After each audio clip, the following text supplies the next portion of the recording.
never too late. It's never too late. I really did think it was too late for me. I guess a loss of libido, a loss of desire. For a long time, it gradually was trickling off.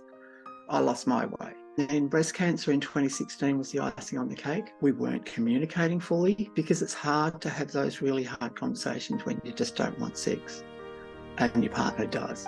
So I had a pattern that went for years, that sometimes if I didn't want sex, I'd give him sex just to keep the pot boiling and keep him in a better mood and, you know, for my own benefit. So it became a lonely place. And I guess there were too many nights where I'd sneak off and cry somewhere while he slept. But I didn't want to give up.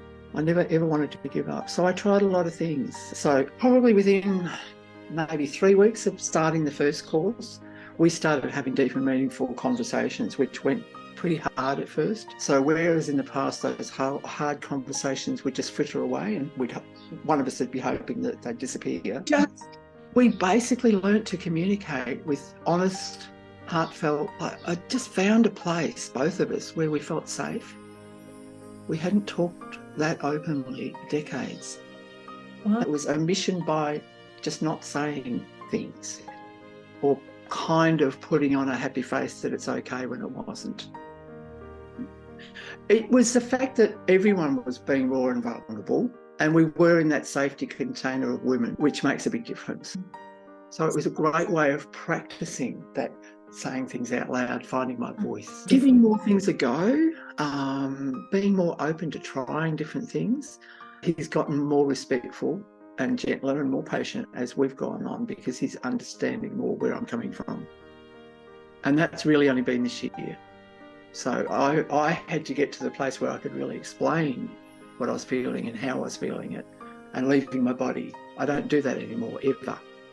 I stop before I get to that point. Just more comfortable with who I am, how I am. Sometimes it works beautifully and sometimes it doesn't. And all of that's okay. It's all part of the life we live.